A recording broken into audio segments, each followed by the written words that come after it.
Nabi Ayub itu orang yang sangat baik, tinggal di komplek tempat daerah yang baik. Sifat masyarakat di situ, kalau ada orang baik dibalas dengan kebaikan yang sama. Kalau ada orang sakit sembuh, datang nengok. Nengok itu bukan sekedar nengok, apa yang dipunya dibawa. Punya emas, bawa emas. Punya sapi, bawa sapi. Punya kambing, bawa kambing. Akhirnya ketika mendengar Nabi Ayub sembuh, nengok orang sekampung bawa apa yang mereka punya. Jadilah Nabi Ayub kaya 2 kali lipat dari sebelum sakit. Sakit tadinya. Ya, begitu sakit harta hilang, tanah hancur semua, kebun hancur, ya, ternak mati, sembuh, tengok orang, nggak pernah mengeluh, nggak pernah macam-macam tingkat ibadah, yakin dengan Allah, dibalikan. Orang bilang hilang semua Ayub, tapi ternyata 7 tahun itu investasi yang diberikan oleh Allah. Investasi nambah, begitu sembuh 2 kali lipat datang. Bawa ini, bawa itu, bawa macam-macam, masya Allah, kaya lagi. Istrinya bergaul lagi, tadinya anaknya berapa tadi? Masih ingat? 12. Begitu kemudian sembuh, bergaul kembali, apa yang terjadi? Mengandung lagi. Setiap mengandung lahir kembar. Mengandung 12 kali, lahir kembar, 24. Sombong. Tuh. Ya. Karena bahasanya wa mithlahum ma'ahum. Kami kembalikan keluarganya dan seperti mereka sama jumlahnya. Jadi yang tadinya 12, datang lagi 24. Kayaknya 2 kali lipat, keturunan 2 kali lipat. Ya, istri juga luar biasa, menemani dengan setia. Apa yang terjadi setelah itu? Nah, inilah rahasia besarnya. Kalau Anda ingin mendapatkan tambahan yang tadi, sakitnya sembuh, hartanya berlipat, keluarga sejahtera, maka ada tambahan amalan lagi yang ketiga. Kalau cuma yang ini sampai sembuh aja. Sembuh. Ya, tapi tagihan dari rumah sakit tetap itu kan sebelumnya. Terus sebagian susah balik. Tapi kalau Anda ingin tambah yang tadi, hartanya balik lagi dengan banyak, keturunan sejahtera, istri sejahtera, keluarga nikmat, maka ada amalan yang terakhir, ini bagian ketiga. Amalan inilah yang kita akan bahas sekarang. 214.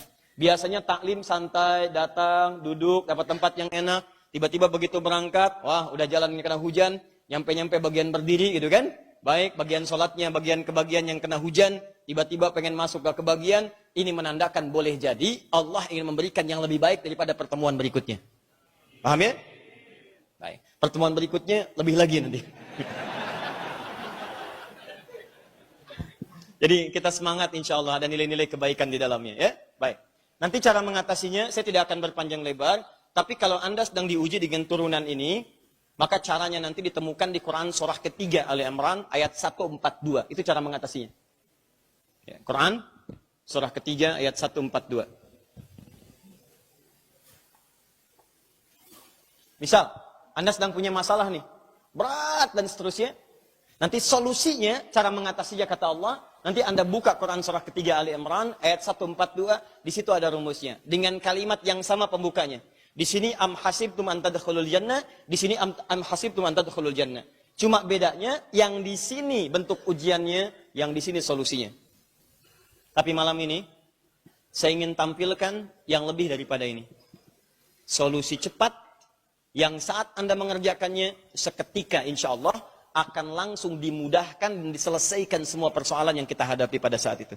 Ya, inilah yang akan kita bahas di pertemuan malam ini. Bagaimana caranya kita memahami Al-Quran yang dengan itu Allah mudahkan semua titian kehidupan yang kita lalui. Siap insya Allah? Baik. Bismillahirrahmanirrahim. Bab al-asma wa as-sifat li Al-Quranil Karim. Pembahasan tentang nama-nama dan sifat-sifat yang melekat pada Al-Quran. Kita sudah bahas namanya. Sifatnya sudah sebagian uraikan.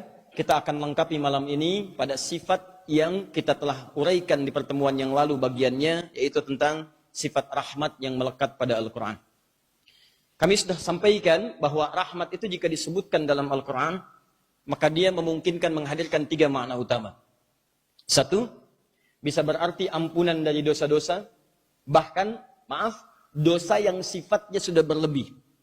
Dalilnya Quran surah 39 ayat 53. Itu sudah kita uraikan. Kalau sudah diuraikan, maksudnya jangan hanya sekedar diketahui. Antum keluarkan kemudian itu, dalami ayat-ayatnya, bagaimana cara mengerjakannya. Maka ketika Anda melakukannya, Allah subhanahu wa ta'ala akan berkenan mengampuni semua dosa-dosa kita. Nah, saya mau tanya sebentar, sudah dilakukan belum? Tuh, kan ini masalah nih. Antum kan sudah 2 pertemuan nih, sudah 2 pekan kita lalui. Saya mohon betul apa yang kita bahas itu, antum catat, pahami, hafalkan, amalkan.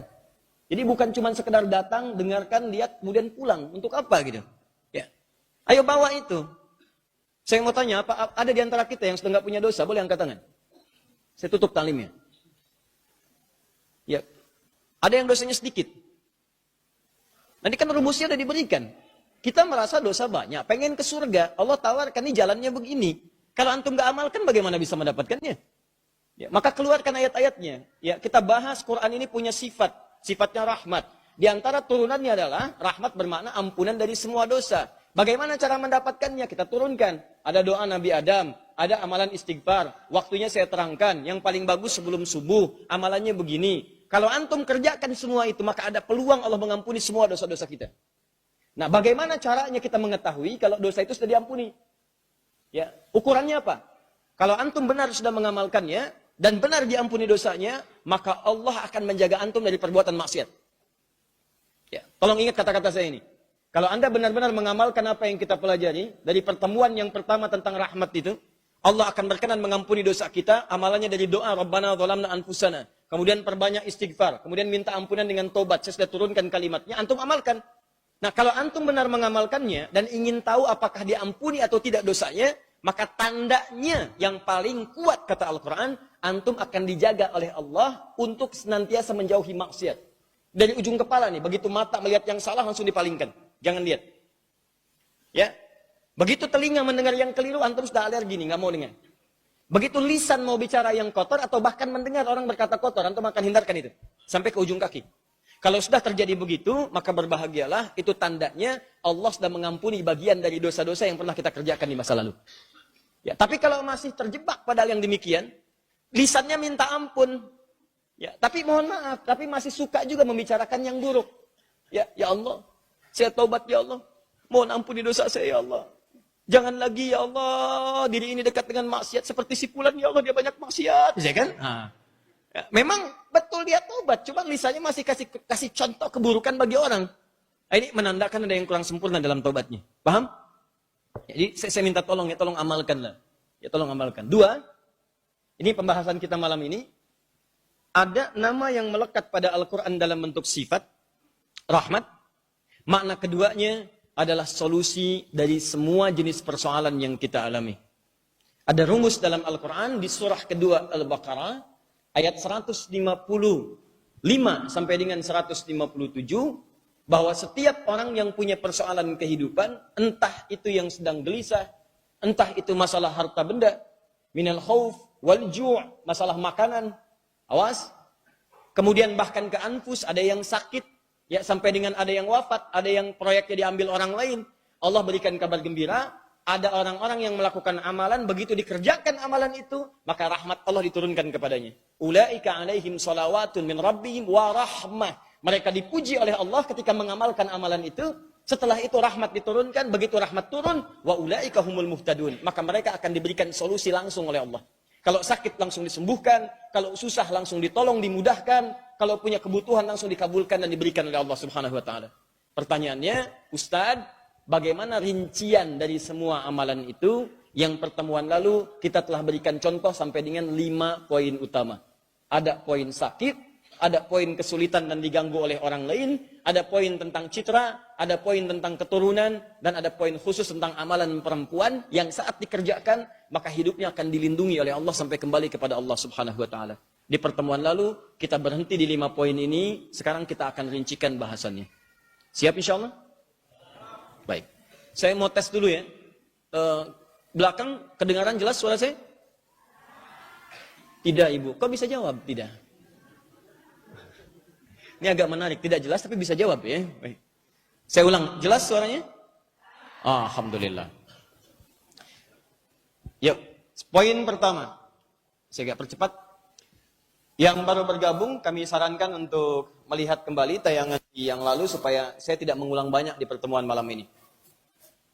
Poin pertama, di antara sifat Al-Quran disebut dengan rahmat. Saya turunkan dalilnya. Quran surah ke-17 misalnya ayat ke-82. Wa nunazzilu minal Qur'ani ma huwa syifaa'un wa rahmatun lil mu'minin. Kami turunkan dari Al-Quran itu ada yang berbentuk syifa, juga ada yang berbentuk rahmat bagi orang-orang beriman. Di antara makna rahmat itu adalah solusi dari beragam persoalan yang nampak dalam kehidupan. Jadi kalau Allah sudah berikan rahmat pada seseorang, maka rahmat itu akan mengantarkan pada solusi untuk menyelesaikan berbagai masalah yang sedang dihadapi. Masalah apapun jenisnya.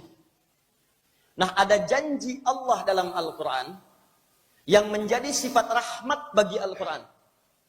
Yang jika Anda mengamalkan amalan-amalan ini sebagai bagian dari sifat dan rahmat Allah pada Al-Quran, maka Anda akan mendapatkan bagian dari keistimewaannya. Apa di antara contohnya? Kita turunkan langsung. Satu, pertemuan lalu kita tuliskan, ada rahmat Allah yang diberikan lewat Al-Quran pada orang sakit.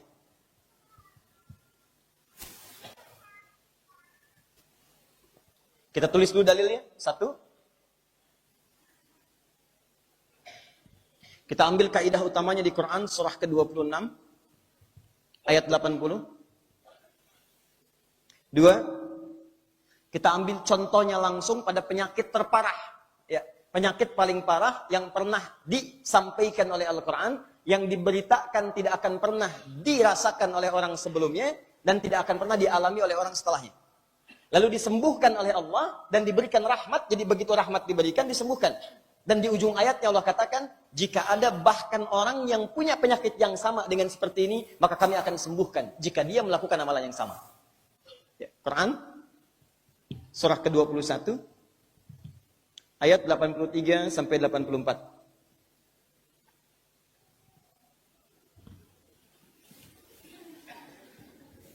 Pelan-pelan.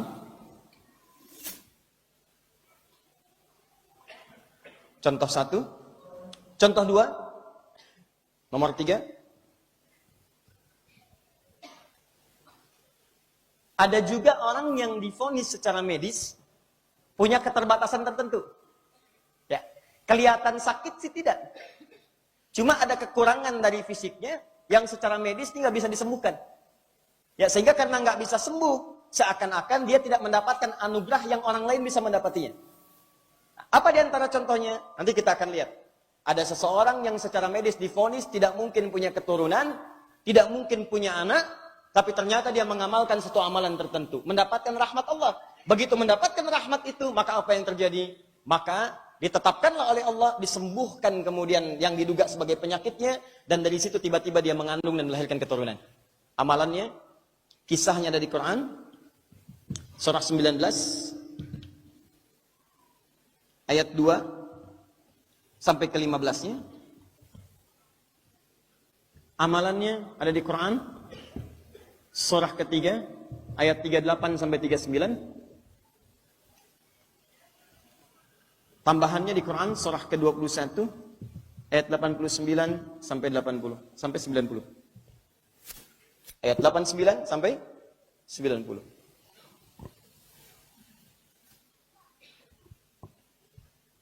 Baik, saya agak pelan-pelan ya. Ya, kita mulai dengan cepat. Pertama, saya kembalikan dulu ke kaidahnya. Di antara sifat Al-Quran disebut dengan rahmat. Saat Allah menyebutkan rahmat ini, di antara maknanya adalah pemberi solusi dari semua masalah yang dialami. Sampai di sini paham? Baik. Setelah Allah menyampaikan rahmat itu, solusi dari semua persoalan yang dialami, maka kemudian Allah memberikan gambaran pada ayat-ayat Quran secara rinci. Jika ada orang-orang yang mengalami peristiwa-peristiwa semacam ini, kata Allah, maka mendekatlah kepada Al-Quran, amalkan tuntunan ayat-ayat ini, maka Anda akan mendapatkan bagian dari rahmat yang dimaksudkan. Tadinya sifat Al-Quran, cuma ketika diikuti sifat ini melalui amalan, maka kata Allah, saya akan turunkan semua solusi dari semua persoalan yang dihadapi. Contoh yang pertama, di antara masalah yang dihadapi oleh manusia adalah tentang penyakit. Yuk, mari kita lihat. Buka Quran surah ke-26, Asy-Syu'ara, ayat ke-80. Wa idza maridtu fahuwa yashfin. Ada ayatnya? Baik. Wa idza maridtu fahuwa yashfin. Ini disebutkan lewat lisan Nabi Ibrahim alaihissalam. Tahan, lihat baik-baik ya. Saya berikan kaidah pertama dulu supaya bagaimana caranya saat kita mengalami penyakit misalnya atau mengalami sakit ya, diuji dengan penyakit, itu punya kekuatan untuk mengatasinya. Setelah itu baru kemudian Allah turunkan rahmatnya. Perhatikan tahapannya. Jika Anda diuji dengan penyakit seberat apapun, kemudian Anda berharap mendapatkan rahmat Allah Subhanahu wa taala, yang dengan rahmat ini penyakit bisa disembuhkan, maka tahap yang pertama, Quran surah ke-26 ayat ke-80. Perhatikan kalimatnya. Saya tuliskan, wa idza maridtu fahuwa yashfin.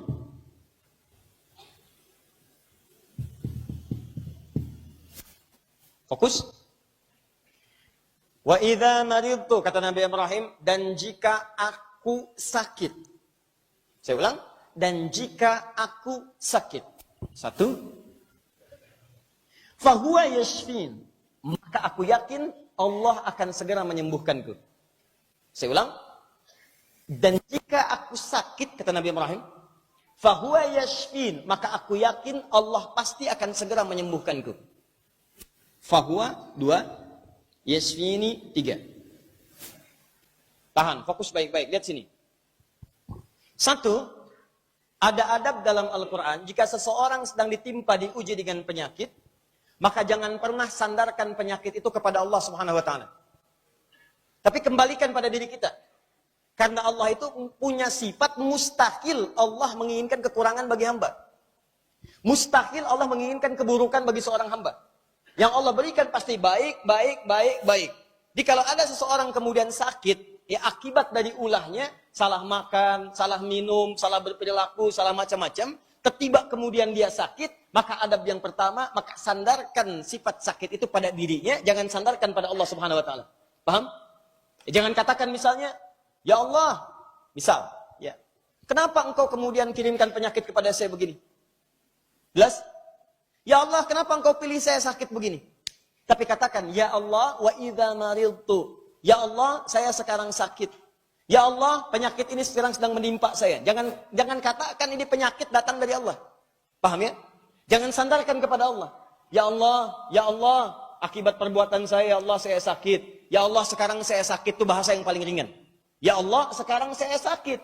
Tapi kalimat yang kedua, ini yang paling indah. Begitu Anda mengatakan, ya Allah, sekarang saya sakit, maka lihat kalimat ini. 2. Fahuwa yashfin. Maka saya yakin engkau pasti akan segera menyembuhkan saya.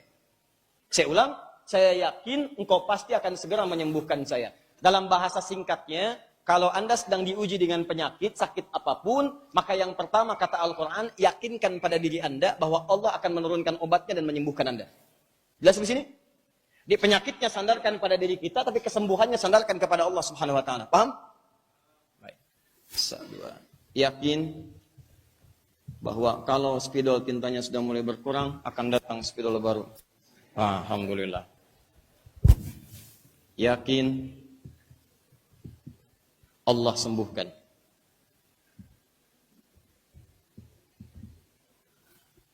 Tahan. Adab yang pertama, kalau seseorang sedang diuji dengan penyakit, kemudian dia sakit, maka kata Al-Quran, begitu kemudian Anda mengalami itu semua, adab yang pertama, kalau ingin dapat rahmat Allah, dan diberikan kemudian kesembuhan oleh Allah, maka adab yang pertama, yakinkan pada diri kita, bahwa Allah pasti akan menyembuhkan kita. Yakin? Baik.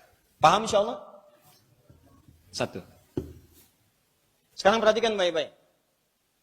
Kesembuhan yang disebutkan dalam Al-Quran ini, kalimatnya menggunakan kata yashfi. Dari kata syifa. Ini. Sedangkan pernah kita bahas di pertemuan lalu, kata syifa ini tidak pernah disebutkan dalam bahasa Al-Quran, kecuali menunjuk pada 2 hal. 1, penyakit hati, yang menyerangnya langsung ke hati bagian dalam. Ya, seperti maaf, iri hati, dengki, sombong, ria, itu penyakit hati. Yang obatnya bukan obat fisik. Nggak ada orang sakit hati beli Panadol misalnya, ya, mustahil. Yang kedua, tidak disebutkan syifa Kecuali menunjuk pada penyakit fisik luar tubuh. Penyakit fisik yang divonis sudah tidak ada obatnya lagi. Anda sakit secara fisik misalnya. Wah ini Pak nggak bisa nih, ini harus operasi. Tapi mohon maaf ini, kemungkinan sembuhnya nggak ada. Ya, ini mohon maaf sudah nggak ada obatnya. Ini mustahil disembuhkan. Atau Pak ini tinggal ngukur waktu aja, mungkin nggak lama lah, sekitar 2 minggu. Maksudnya apa Pak? Nah, jadi orang sudah mengatakan ini mustahil sembuh, ini nggak ada nih. Maka setiap penyakit yang kemudian diduga obatnya sudah tidak ditemukan, maka obatnya itu oleh Al-Quran diungkapkan dengan kalimat yang berbeda. Bukan menggunakan kata dawa, tapi menggunakan kata syifa. Syifa, obat bagi penyakit fisik yang diduga sudah tidak ada obatnya lagi. Paham? Nah, sekarang perhatikan baik-baik. Obatnya disebut dengan syifa. Cara menyembuhkannya, kata kerjanya disebut dengan syafia. Syafia atau syafa yashfi. Kalau terus-terusan akan disembuhkan, sakit disembuhkan lagi. Sakit disembuhkan lagi. Sakit disembuhkan lagi. Maka tambahkan ya di depan awal kalimatnya. Tambahkan ya di depan awal kalimatnya. Kata kerjanya. Dari syafia tambahkan ya. Menjadi yashfi. Ini disebut dengan huruf mudhari. Mudhari maknanya 3, present, continuous, future. Kalau sakit sekarang, sakit nanti atau kapanpun. Begitu Anda kemudian sakit, sembuhkan lagi. Ada yang sakit, sembuhkan lagi. Maka kalimatnya dirubah dari kata syafiyah jadi yashfi. Allah berjanji di ayat ini, kalau ada seseorang sakit, maka kapanpun dia sakit, maka Allah akan sembuhkan. Kalimatnya menggunakan ya, setelah itu menggunakan kata syafiyah. Fahuwa yashfi. Jelas? Nah, sekarang pertanyaannya, ada janji Allah mengatakan, hei siapapun yang sakit, apapun penyakitnya, bahkan kata Allah, kalaupun penyakitnya dokter mengatakan sudah nggak ada obatnya, ini nggak mungkin, ini sudah give up, ini udah nyerah, kata Allah, maka saya bisa turunkan syifa, obat bagi semua penyakit yang diduga sudah tidak ada obatnya lagi. Dan itu hebatnya akan terus berlangsung sampai kapanpun dalam suasana apapun. Pertanyaannya, ya Allah, bagaimana cara saya mendapatkan kesembuhan yang berasal darimu itu, yang kemudian oleh orang divonis tidak akan mudah sembuh lagi. Maka adab yang pertama, kata Allah, ini adab yang pertama, jikalau engkau diuji dengan penyakit apapun, maka terima dengan sabar. Yang kedua, yakinkan pada dirimu bahwa Allah pasti akan menyembuhkan. Jelas? Jadi kalau Anda misalnya berobat kemanapun, tapi tidak punya keyakinan Allah menyembuhkan, maka mustahil penyakit itu akan sembuh. Dan ini akan punya kekuatan pada jiwa kita. Begitu Anda mengatakan, Allah pasti sembuhkan. Allah pasti sembuhkan. Itu minimal akan ada stimulus pada tubuh kita untuk melawan penyakit yang dimaksudkan. Jelas? Sekarang, mari kita masuk pada amalannya. Ya Allah, saya yakin Engkau akan menyembuhkan. Saya yakin Engkau akan memberikan obatnya. Nah, setelah kita punya keyakinan itu, bagaimana cara mendapatkan obat yang dimaksudkan? Maka Allah turunkan sifat bagian dari sifat Al-Quran tadi. Disebutkan dalam ayat-ayatnya. Yang dengan mengamalkan amalan itu, maka Anda akan cepat mendapatkan rahmat Allah subhanahu wa ta'ala. Apa contohnya?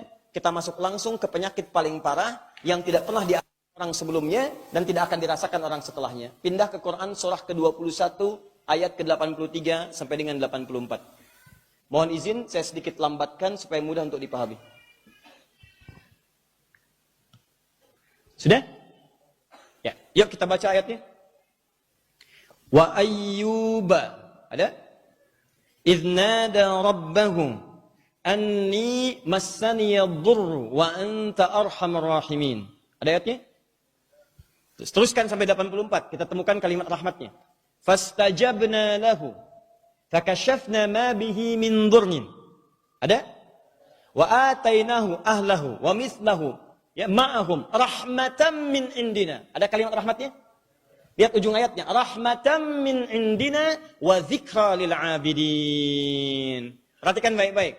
Ketika Allah menyembuhkan penyakit Nabi Ayyub alaihi salam, maka disembuhkan penyakitnya. Saat menyembuhkan penyakitnya itu kemudian menyebutkan kalimat. Ini kalimatnya. Rahmatan min indina. Kami turunkan rahmat dari kami. Begitu rahmat diturunkan, maka sembuh Ayyub. Dan yang paling hebat, kembali semua kemuliaan yang pernah dirasakan oleh Ayyub alaihissalam. Nah, ini yang diberitakan oleh Al-Quran. Quran itu punya sifat, di antara sifatnya namanya rahmat. Di antara rahmat itu ada turunan obat dari penyakit. Diberi contoh. Apa contohnya? Buka kata Quran di Quran surah ke-21. Ayat 83 sampai 84. Ada contoh penyakit yang kalau kemudian Anda amalkan amalannya, obat akan diturunkan oleh Allah. Sekarang pertanyaannya, apa penyakit Nabi Ayub itu? Bagaimana cara mendapatkan rahmat Allah dalam situasi seperti itu? Dan apa amalan-amalan yang dikerjakan oleh Ayub alaihissalam sehingga kita bisa ikuti di era masa kini? Yuk kita bahas pelan-pelan. Satu. Wa Ayyub.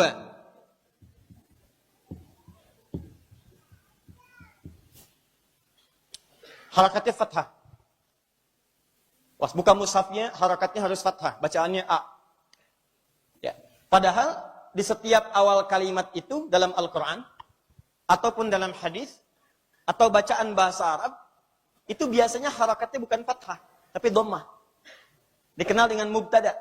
Jadi kalau Anda belajar kaidah bahasa Arab, di ilmu i'rab, ya, Anda akan temukan semua awal kata di awal kalimat, itu harakatnya selalu dhammah. Al-masjidu kabirun, masjid itu besar. As-sayyaratu jamilatun, ya, mobil itu indah. Ya, di sini yang paling menarik, kalimatnya tidak dibuka dengan dhammah, wa ayyubu misalnya, tapi dibuka dengan fathah. Dan diawali dengan waw ataf. Lihat baik-baik ya. Nanti kalau Anda masuk jurusan bahasa, di bahasa Arab, masuk ke bagian fiqhul lughah, fikih tentang bahasa, maka Anda akan temukan bab tentang makna-makna di balik harakat. Di ternyata semua harakat dalam bahasa Arab itu ada maknanya. Kalau fathah maksudnya apa, kalau dhammah maksudnya apa, kalau kasrah maksudnya apa, termasuk sukun maksudnya apa. Di antara makna fathah itu, kalau harakat fathah dilekatkan pada satu nama tertentu, dalam kejadian tertentu, itu artinya kejadian itu telah terjadi di masa lalu, dan kemudian dibuka kisahnya untuk menjadi inspirasi di masa depan. Makanya semua kata kerja yang harakatnya fathah itu pasti fi'il madhi. Masa lalu. Silahkan Anda cek, semua kata kerja bentuk lampau itu harakatnya fathah. Termasuk kata benda, kalau di awal kata kemudian harakatnya fathah, ini menunjukkan bahwa peristiwa itu terjadi di masa lalu, kemudian hikmahnya dibuka oleh Allah untuk jadi inspirasi bagi orang-orang di masa depan. Kalau Anda terjemahkan ayat ini dengan ilmu balaghah, maka cara menerjemahkannya, wa ayyuba, dan kami sekarang akan buka kisah tentang Nabi Ayub alaihissalam. Kisah itu dialami oleh Ayub di masa lalu.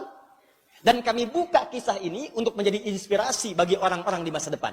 Demikian cara menerjemahkannya. Apa yang dialami Nabi Ayub ini? Bagaimana kemudian beliau merasakan ujian ini? Seperti apa beliau kemudian bermohon kepada Allah? Itu yang nanti kita lihat setelah menunaikan salat Isya berjamaah. Ya. Baik, subhanakallahumma bihamdika asyhadu an la ilaha illa anta astaghfiruka wa atubu ilaik. Assalamualaikum warahmatullahi wabarakatuh. Kita mulai ya.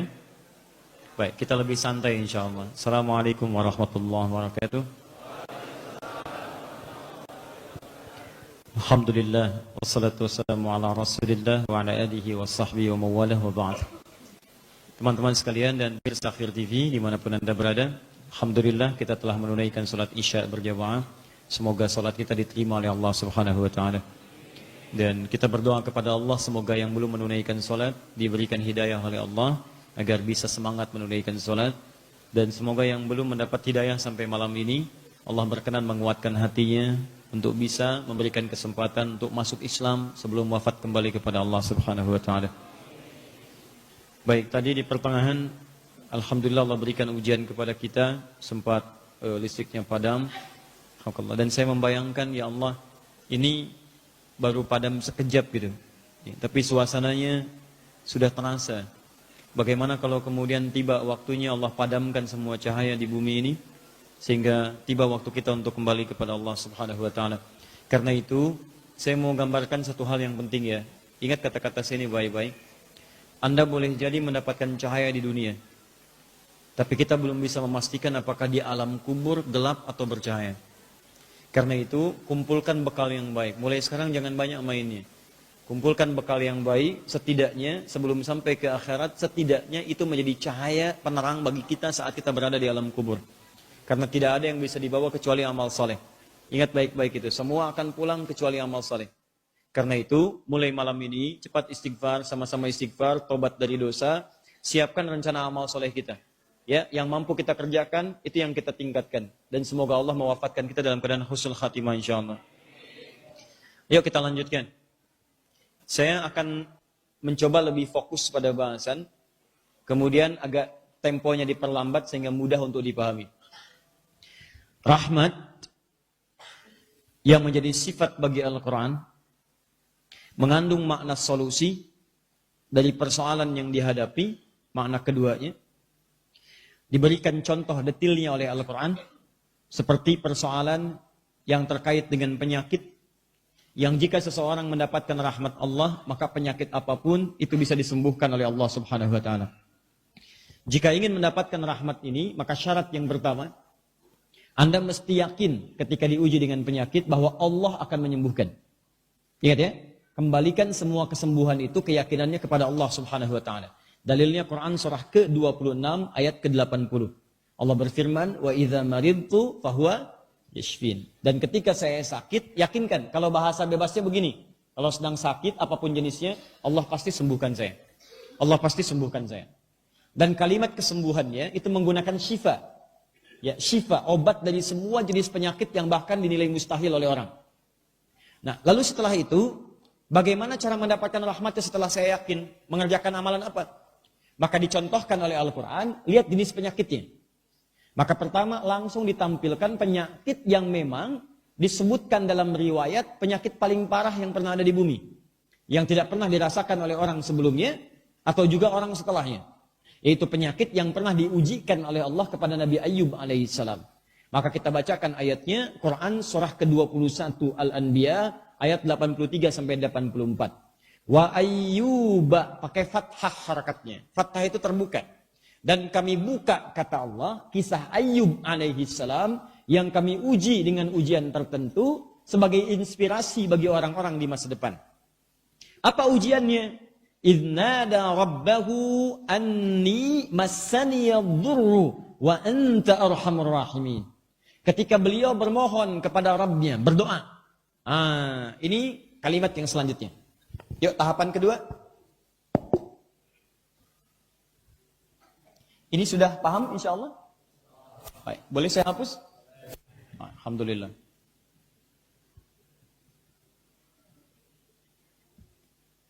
Saya turunkan sejenak. Baik. Masih ada space di sana atau sudah cukup? Nyaman itu? Ya, nyaman insya Allah? Berat. Ada peribahasa mengatakan berat sama dipikul, ringan sama dijinjing. Ya, apa artinya? Tukang sayur ya. Ya, kita bersabar ya insya Allah. Kalau begitu saya pun coba konsisten, insya Allah saya coba tidak duduk ya, sehingga yang berdiri pun insya Allah merasakan hal yang sama ya. Jadi Anda tidak akan berkata, Ustaz saya berdiri, saya punya jawaban, saya aja berdiri gitu kan. Jadi saya simpan tempat duduknya, saya putarkan ke sini supaya kita sama-sama berdiri ya. Kalau saya mau duduk berarti saya menghadap ke sana. Satu. Lihat sini. Yakin, tadi sudah. Allah pasti akan menyembuhkan. Dua, perhatikan baik-baik. Setelah merasakan keyakinan pada diri kita Allah pasti sembuhkan, maka langkah yang kedua untuk mendapatkan rahmat Allah, supaya kesembuhan itu tiba, maka perhatikan baik-baik. Idnada rabbahu. Pelajari, pahami, dalami. Sering diartikan dengan kalimat satu, ingatlah, ingatlah. Ya, ingat baik-baik. Itu bukan sekedar ingat, tapi mengandung makna mempelajari, memahami, mendalami. Kata Al-Quran, pahami ya, dalami ya, ingat baik-baik. Nada itu menunjukkan bentuk panggilan. Kalau dari hamba kepada Allah disebut dengan doa. Kalau dari Allah kepada hamba itu seruan, bisa perintah, bisa larangan. Ketika Allah mengatakan, ya ayyuhalladzina amanu, itu pasti cuma dua. Kalau bukan perintah, larangan. Ya ayyuhalladzina amanu, hai orang-orang beriman, panggilan. Kutiba alaikumusiyam, puasa, perintah. Ya ayyuhalladzina amanu, seruan. La yaskhar qaumin qaum, jangan saling cela, larangan. Imma perintah, imma larangan. Tapi kalau ada panggilan dari hamba kepada Allah, maka sifatnya cuma dua. Kalau bukan doa, maka berarti taubat, permohonan mendapatkan ampunan Allah Subhanahu wa taala. Jelas? Karena itu kalau ada kalimat nada dari hamba kepada Allah, itu umumnya cuma dua. Kalau bukan taubat berarti doa. Nah sekarang kalau Nabi, kira-kira kalau Nabi yang memohon kepada Allah, menyeru, kira-kira taubat atau doa? Doa. Kalau taubat kan dari kesalahan. Ya Nabi salah apa? Jelas ya? Baik, nah di sini, kembalikan ke sini, lihat baik-baik. Jadi ketika Nabi Ayub bermohon iznada rabbahu, maka langkah yang kedua adalah melanjutkan keyakinan itu dalam bentuk doa kepada Allah. Minta. Doa, minta kesembuhan. Minta mendapatkan rahmat. Nah sekarang Ustadz bagaimana cara berdoanya? Karena banyak orang sakit pun berdoa. Ya Allah mohon sembuhkan, ya Allah berikan kesembuhan. Cuman udah banyak doa, gak terkabul-kabul. Ada orang yang banyak memohon, cuman banyak berdoa, rahmat belum tiba. Sekarang bagaimana caranya berdoa itu supaya dipercepat oleh Allah pengabulannya. Dan cepat diturunkan rahmat Allah untuk menyembuhkan penyakitnya. Maka perhatikan rumus Qurannya. Lihat baik-baik rumusnya. 1. Anni massaniyadhur. 1. 2. Wa anta arhamur rahimin. Ini rumusnya.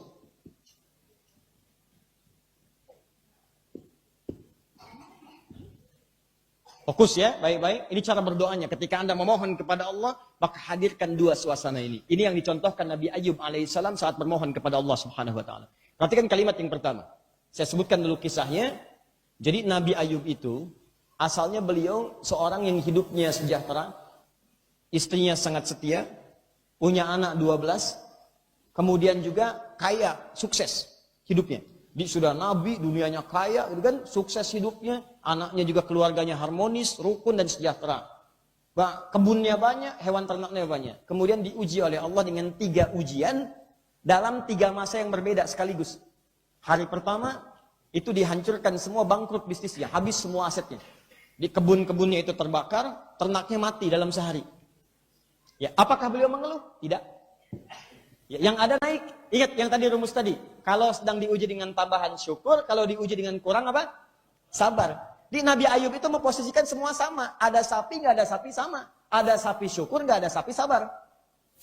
Ya. Begitu. Kalau begitu hidupnya enak. Punya mobil, nggak punya mobil sama. Ada mobil syukur, nggak ada mobil sabar. Sederhana kan? Jadi kalau kita memposisikan semua sama di level yang tengah-tengah, maka kita itu tidak akan pernah sulit hidupnya. Jadi kalau orang sedang diberi, kalau hilang, nggak ada merasa kehilangan. Kalau tidak ada, kemudian ditambah, tidak merasa kebagian sesuatu untuk diriakan. Diseimbang hidupnya. Itu syukur dengan sabar itu kalau dipraktekkan, hidup itu nyaman. Ya, saya pernah katakan di sini, pernah ada suami istri mempraktekkan 2 hal ini. Hidupnya harmonis. Walaupun ada canda yang sifatnya agak sensitif, tapi karena diisi dengan canda syukur dan sabar, tenang. Suami menikah dengan seorang perempuan, cantiknya luar biasa. Ini kisah nyata, sampai riwayat pada kita. Kisah 2 orang soleh berumah tangga. Suaminya biasa-biasa, istrinya cantik jelita. Istrinya cantik jelita. Satu kali istrinya dandan, suaminya melihat. Begitu keluar, kemudian tampilnya begitu indah. Maka suami menatap tanpa berkedip, wajah tidak menoleh. Kata istrinya, Zauji ma bika. Sayang kamu kenapa? Ngelihat begini. Kata suaminya, Wallahi, saya bersyukur, syakartullah, saya bersyukur kepada Allah karena telah mengirimkan engkau sebagai istriku. Dengan begitu cantiknya. Kata istrinya, nahnu fil jannah. Kalau kamu bersyukur berarti kita berdua di surga.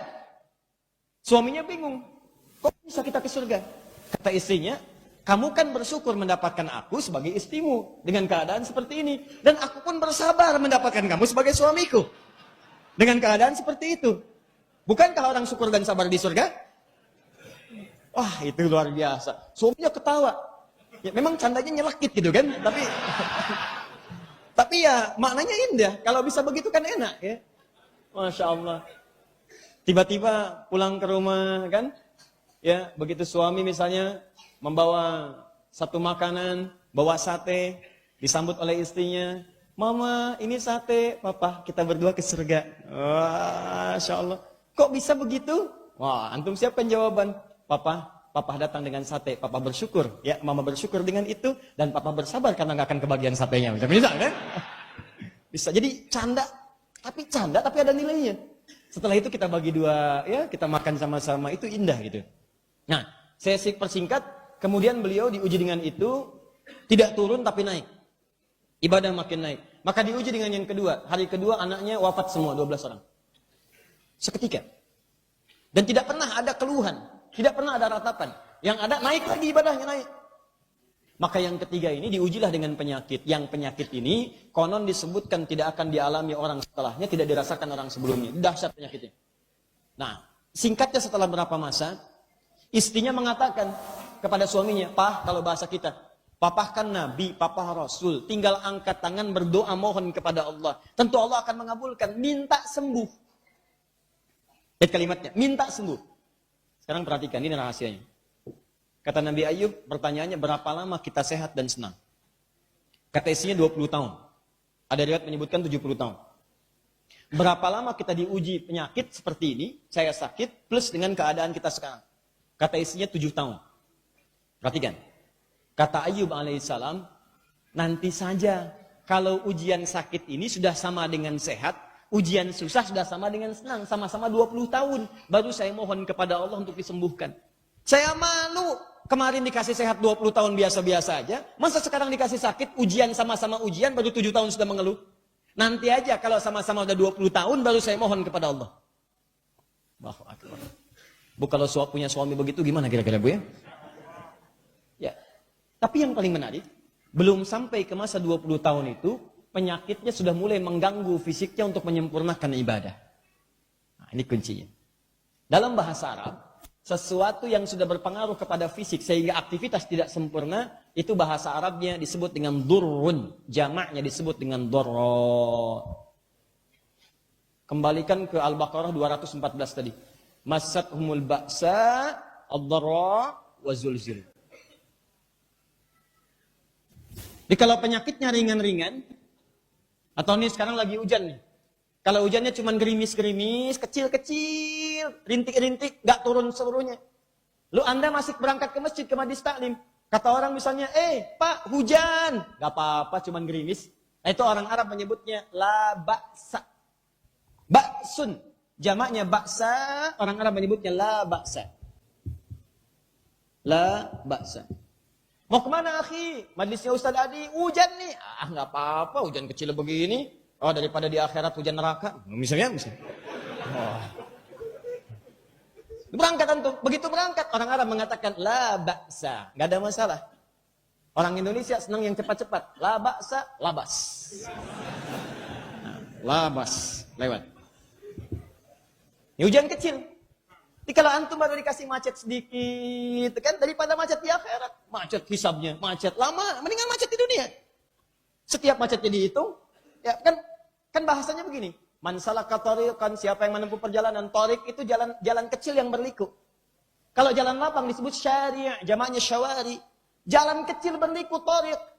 Bahasa nabinya ketika Anda mau berangkat taklim itu man salaka tariqan, bukan man salaka syari'an.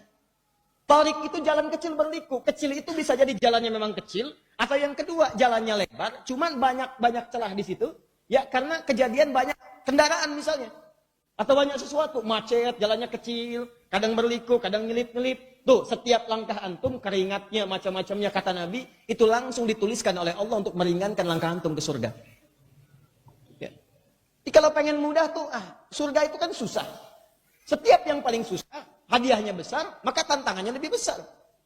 Maka ketika Anda ada tantangan kecil, Anda lewati itu, maka ringan itu. Kalau Anda belum lulus pada ujian yang kecil, ini menandakan Anda belum siap pada ujian yang lebih besar.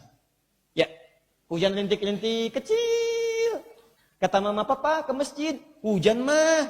Kan ada payung. Takut riak. Takut riak. Bilang aja gak mau. Kan? Nah ini satu nih. Banyak alasannya. Ya. Kalau sudah hujannya deras, kencang. Ke fisik sudah berpengaruh. Ya hujan basah. Payung kadang-kadang udah gak nahan. Kan? Begitu kena hujan, tek langsung nutup ya. Baik. Begini tuh. Kena langsung nutupnya kan. Banyak tuh. Banyak. Kadang-kadang petir macam-macam datang. Nah itu kalau sudah berpengaruh ke fisik disebut dengan durrun namanya. Jamaknya disebut dengan dorro. Durrun. Sehingga, ini kejadian nih. Antum di sini sholat enak-enak, biasa-biasa, kena teduh. Yang di luar karena airnya ada genang macam-macam, mereka nunggu dulu. Kan? Belum sempurna, nunggu selesai, baru nyusul. Kan? Baik, ada yang masbuk, ada yang bikin saf lagi, yusul, dan pahala dicatatkan oleh Allah Subhanahu wa taala dengan sempurna insyaallah. Yang paling menarik, kejadian yang sama sekarang kita masukkan ke jenis penyakit. Ada penyakit yang disebutkan kemudian dengan makna durrun. artinya itu mulai sudah menyakiti kepada fisik. Sudah ke fisik. Bermain fisik di penyakitnya. Ad-dur. Ini. Awas, hati-hati. Nah, saya mau ajarkan sebentar. Kalau durun ini sudah masuk ke dalam fisik, ini sakitnya udah menyebar. Bukan cuma di kepala. Tapi ke tangan sakit, ke kaki sakit, ke macam-macam sakit. Dan ini bukan sekedar sakit, menghambat kita menunaikan aktivitas dengan sempurna. Sesuatu yang terasa, dan sifatnya bukan di satu titik, bukan sentuhan di satu titik, tapi menyentuh keseluruhannya, itu bahasa Arab yang disebut dengan massa. Massa. Kalau di satu sisi, menyentuh begini secara fisik, kesentuh begini, itu disebut dengan lamasa. Ini mesti tahu ini nih. Lamasa. Kalau sentuhannya sengaja disentuh begini, ya, maka lamnya dipanjangkan, lamasa, sengaja nyentuh. Awas, kita mesti tahu ini, kita mesti paham. Ya, kalau bahasanya lamasa berarti yang sakit yang kena sentuhan, cuma yang ini aja. Jelas? Kalau lamasa sengaja nyentuh, misal yang sengaja membatalkan wudu diantaranya sengaja menyentuh mahram yang bukan mahram, sengaja disentuh, atau semahram sengaja nyentuh untuk melahirkan syahwat, ya, itu lamasa. Makanya muncul Quran surah kelima ayat yang ke-6 berbicara tentang wudu. Kemudian turunannya aula mastumun nisa, lamasa, atau sengaja menyentuh istrimu untuk melahirkan syahwat. Atau menyentuh perempuan supaya sengaja dengan sentuhan itu sengaja pengen nyentuh. Itu lamasa. Tapi kalau massa, itu sentuhannya kadang sudah nggak kerasa secara fisik. Tidak langsung. Tapi menyebar rasanya ke seluruh tubuh. Perhatikan baik-baik. Kalimat di surah Al-Anbiya-nya bukan menggunakan lamasa tapi massa. Massaniyaddur.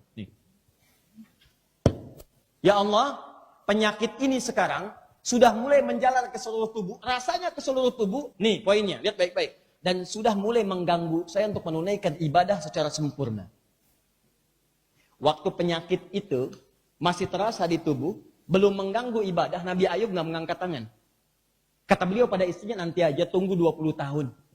Setelah itu baru saya mohon kepada Allah. Tapi ketika penyakit itu menghalangi beliau untuk ibadah secara sempurna. Mau sholat tidak sempurna, karena penyakit mengganggu. Mau berdoa nggak sempurna karena bagian penyakit menghalangi itu. Seakan-akan kalimat tidak keluar dengan sempurna. Baru ketika itu beliau memohon kepada Allah. Perhatikan apa maksudnya? Jadi esensi doanya bukan sekedar minta sembuh kepada Allah, tapi kesembuhan itu diarahkan untuk memenuhi kepentingan ibadah. Itu rahasianya. Jadi kalau Anda ingin memohon kepada Allah kesembuhan untuk mendapatkan rahmat Allah, maka saat berdoa jangan sekedar minta sembuh. Kalau cuma minta sembuh, jangankan Anda yang nggak beriman aja berdoa. Ya Tuhan sembuhkan, ya Tuhan sembuhkan. Tuh. Orang maksiat aja berdoa. Ya, preman kena tikam. Karena tawuran, berkelahi. Datang ke rumah sakit. Begitu kemudian sakit. Ya Allah. Oh ingat, sembuhkan. Ya preman aja minta. Ya, apa bedanya Anda dengan yang lain? Kalau ingin cepat disembuhkan, kata Allah, maka isyaratnya, mohonlah kepada Allah kesembuhan, yang permohonan itu diarahkan untuk menyempurnakan ibadah. Ini. Contoh, kaki Anda misalnya kepleset, sulit melangkah. Dah agak lama, dan obatnya cukup lama. Maka Anda mulai mengangkat tangan Anda bermohon kepada Allah. Perhatikan kalimatnya. Ya Allah, hamba rindu untuk menunaikan sholat di masjid lagi, ya Allah. Hamba ingin berjamaah, ya Allah. Hamba ingin melangkah. Hamba ingin datang ke majlis ilmu, ya Allah. Hamba ingin mendapatkan apa yang Rasulmu pernah sampaikan, bahwa di masjid pahalanya cukup banyak. Di masjid ilmu pahalanya cukup banyak. Hamba merasa banyak dosa, ya Allah. Dan hamba mohon anugerahkan kesempatan untuk bisa menunaikan ibadah kembali di masjid. Untuk melangkah lagi, sholat dengan berdiri. Jadi Anda minta kesembuhan itu bukan sekedar sembuh, tapi kesembuhan diarahkan untuk menyempurnakan ibadah Anda. Itu poin. Jadi sekarang banyak orang lupa, mohon kepada Allah itu cuma mohon aja. Padahal kaidahnya kalau pengen cepat dikabulkan, arahkan ke ibadah. Jadi begitu ada Anda memohon diarahkan ke kepentingan ibadah, itu cepat turunnya jawaban. Terus sekarang banyak orang minta sukses pekerjaan. Banyak orang minta kaya. Banyak orang minta harta, minta rumah, minta mobil. Pertanyaan saya, pernah nggak antum bermohon mengarahkan semua itu untuk kepentingan ibadah? Contoh nih. Anda mau beli rumah misalnya, berapa harganya? 900 juta, taksir begini. Arahkan minta kepada Allah, ya Allah, hamba bermohon kepadamu ya Rabb, agar bisa mendapatkan naungan seperti Nabimu sampaikan, rumah yang diisi dengan zikir, tempat yang bisa bernaung di dalamnya untuk bermohon, bermunajat kepadamu. Ya Allah, selama ini hamba sudah sholat ya Allah, selama ini hamba berusaha, namun mohon ya Allah, sampai saat ini hamba belum bisa zakat dengan maksimal. Beri kesempatan hamba zakat ya Allah sebelum kau wafatkan hamba, minimal 25 juta aja ya Allah. Minta zakat 25 juta, zakat kan 2,5%. Berarti kalau 2,5% nilainya 25 juta, mintanya berapa? 1 miliar. Mintanya zakat 25 juta. Zakat itu kan 2,5% dari apa yang didapatkan. Begitu Anda minta 25 juta, maka Allah kasih 1 miliar. 975 jutanya gunakan untuk kepentingan maslahat yang Anda mohonkan tadi kepada Allah. Langsung dicatat.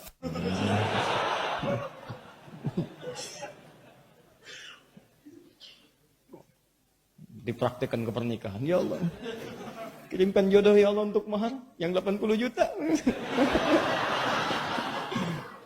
Mahar. Sudah? Paham? Nah, jadi kalau antum diuji dengan penyakit kemudian ingin bermohon, maka permohonan itu arahkan kepada nilai ibadah. Minta supaya Allah menyembuhkan itu agar antum bisa ibadah. Ya Allah, orang katakan mata saya nggak sembuh ya Allah. Orang bilang nggak akan melihat lagi. Saya mohon, saya rindu untuk melihat orang sholat ya Allah. Saya rindu untuk menatap ayat-ayatmu di mushaf ya Allah. Saya ingin membaca Quran dengan baik ya Allah. Sebelum kau wafatkan saya bisa baca Quran. Sebelum kau wafatkan saya bisa melihat Ka'bah ya Allah. Mohon ya Rabb. Minta kepada Allah. Arahkan ke kepentingan ibadah. Paham? 1. 2. Wa anta arhamur rahimin. Awas, ulang. Wa anta arhamur rahimin. Adab yang kedua.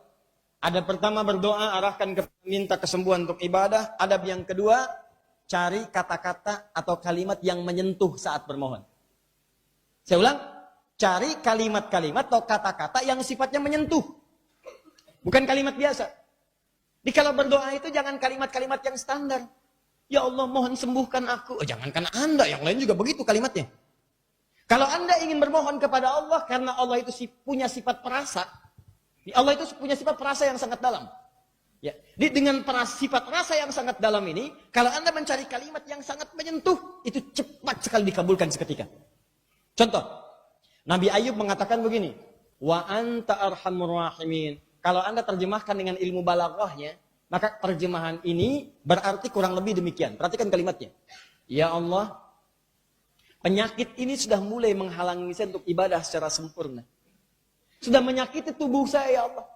Sedangkan engkau orang yang paling sayang kepada saya. Kalau yang paling sayang saja tidak menyembuhkan saya, lantas kepada siapa lagi saya mesti meminta? Sedangkan engkau orang yang paling sayang kepada saya. Kalau yang paling sayang saja tidak menyembuhkan saya, lantas siapa lagi yang mau menyembuhkan saya? Kalimat yang sangat menyentuh. Dan kalau Anda periksa doa-doa para nabi, mulai dari Nabi Zakaria, Nabi Isa, sampai ini sebelumnya Nabi Ayub, itu tidak pernah disebutkan dalam Al-Quran kecuali bahasanya sangat menyentuh luar biasa. Buka doanya Nabi Zakaria. Nanti saat saya terangkan kepada persoalan keturunan, beliau juga berdoa mempraktekkan doa. Saat bermohon kepada Allah ini, Anda buka Quran surah 19. Di ayat 3-nya. Ya, dari ayat 2 ke 3, langsung ke jawaban lahir keturunan sampai ke ayat 15. Tapi saya mohon buka dulu ayat kedua ketiganya. Lihat baik-baik kalimatnya. Setelah Allah katakan kaf ha ya ain sad, ayat 2-nya dzikru rahmati rabbika, rahmat. Di ayat ini akan disebutkan rahmat Allah Rabbmu yang diberikan kepada Zakaria alaihissalam. Perhatikan, ketika Allah ingin menyembuhkan istrinya Nabi Zakaria yang divonis monofos, divonis mandul secara medis, maaf, tidak mungkin punya keturunan, semua mengatakan hand up, nih give up, kami nggak bisa. Maka apa yang terjadi? Nabi Zakaria beralih meninggalkan pendapat manusia menuju rahmat Allah Subhanahu wa taala. Begitu rahmat diturunkan, kalimatnya turun. Lihat kalimatnya. Dzikru rahmati rabbika 'abdahu Zakaria. Di ayat ini akan kami kisahkan tentang turunnya rahmat Allah kepada seorang bernama Zakaria. Begitu diturunkan rahmatnya, kami sembuhkan keadaan istrinya dan dia punya keturunan. Hebatnya itu diabadikan dalam Al-Quran menjadi nama sifat Al-Quran dan diberikan gambaran kepada umat Islam, umat Nabi Muhammad kalau ingin mendapatkan hal yang sama kerjakan ini. Bagaimana caranya bermohon? Perhatikan ayatnya. Idnada rabbahum. Awas, lihat baik-baik. Rabbi anni wahanal azmu minni washta'al ra'syu syaiba walam akum bidu'aika rabbi syaqiyya. Lihat kalimatnya. Ya Allah, hamba menerima ujian ini. Dan hamba tidak pernah putus harapan kepadamu. Sampai sekarang fisik hamba sudah mulai letih. Rambut pun telah memutih. Tapi hamba masih punya keyakinan engkau pasti akan mengabulkan doa hamba. Kalau dalam ilmu balaghah, ya, kata-kata ini dipahaminya begini. Ya Allah, hamba tuh dari mulai rumah tangga sampai sekarang fisiknya letih, sampai rambut memutih, gak pernah putus harapan. Engkau pasti akan mengabulkan doa hamba. Nih, untuk lebih memahami, Anda di rumah kedatangan pengemis misalnya. Minta depan rumah. Pak, kasih pak, kasih pak, kasih pak. Cuman 10 detik, kasih. Dikasih nggak? Belum tentu. Pak, tolong 10 detik, udah pergi aja. Yang kedua, dia datang ke depan rumah Anda. Dari mulai Ba'da Isya. Pak, tolong sampai subuh di situ, Pak. Udah subuh, Pak. Pak, tolong, bentar lagi adzan, Pak. Ya. Masa iya sih nggak dikasih? Ya. Sekarang ada hamba meminta kepada Allah, sedangkan Allah Maha Pemberi dan Maha Perasa. Minta dari rumah tangga, rambut masih hitam, fisik masih tegak, sampai rambutnya perubahan masih minta. Ya Allah, mohon ya Allah, sampai rambut perubahan saya nggak putus harapan, saya minta kepadamu. Manusia aja ngasih, cuman dari Isya ke subuh, masa ini sampai rambut perubahan nggak dikasih sama Allah? Maka ketika kalimat itu menyentuh kepada Rabb, kepada Allah, maka apa yang terjadi? Kami turunkan rahmatnya kepada Zakaria mendapatkan bagiannya. Nanti saya masuk kepada kisahnya ketika sampai di dalamnya. Nabi Isa, umatnya banyak yang durhaka. Apa permohonan Nabi Isa? Kata Nabi Isa, Ya Allah, jika engkau merahmati mereka, engkaulah Tuhan yang Maha Pengampun. Tapi kalaupun kau harus hukum mereka, mereka hambamu ya Allah. Mereka hambamu. Ilustrasinya begini, Anda punya anak, anaknya nakal luar biasa, sudah menyakiti Anda. Tiba-tiba pulang Bu, ke rumah misalnya, ke ibu. Minta maaf. Dia ditenteng oleh seorang ustadz misalnya. Lalu ustadz itu mengatakan, Bu, kalaupun ibu ingin maafkan, ibu punya nilai kasih sayang untuk memaafkannya. Tapi kalau ibu mau menghukum, ini anak ibu. Ibu yang lahirkan, ibu yang susui dan sebagainya. Demi Allah saya katakan, begitu keluar kalimat itu, apapun yang terjadi ketika tangan ingin bergerak menghukumnya, yang lebih keluar duluan adalah air mata. Pasti nangis duluan. Merasakan, ujung-ujungnya. Nah, maafkan mama ya. Loh, padahal anaknya yang salah. Lalu kemudian berangkulan macam-macam dan sebagainya. Seorang ibu yang punya rahim, bisa punya rasa untuk memaafkan anaknya. Apalagi Allah yang punya sifat Rahman dan Rahim. Ketika ada hamba ingin bertobat kepadanya, maka kata Allah, dia datang merangkak, saya berikan dengan berjalan. Dia berjalan, saya berlari. Maka Allah sentuh dengan lebih cepat. Maka bagaimana dengan seseorang yang bermohon kepada Allah dengan kata-kata yang menyentuh? Kamu sakit, aku sembuhkan seketika. Makanya ketika Anda bermohon kepada Allah, dengan dua sifat ini dalam doa, satu, minta kesembuhan untuk ibadah. Yang kedua, cari kata-kata menyentuh. Maka jawaban dari Allah bukan jawaban biasa. Langsung dijawab dengan menggunakan huruf fa. Fa. Ingat, hurufnya fa. Walaupun Anda orang Sunda tetap fa, bukan pa. Ya, katanya orang Sunda susah mengucapkan F, itu fitnah. Nih, pelan-pelan ya. Ya. Kita agak sabar karena memang saya mengerjakan semuanya ini dengan seketika. Nerangkan sendiri, nulis sendiri, menghapus sendiri gitu. Biasanya ada yang menghapusin gitu nih. Ya. Dan saya sudah berjanji tidak duduk ya, jangan khawatir, saya pun berdiri, terus saya balik tuh. Fastajabna. Awas, ini kita sedang berdoa nih, jangan ditukar nih. Awas, hati-hati. Jangan tukar huruf, kalau fa gitu kan, jangan jadi waw. Fastajabna.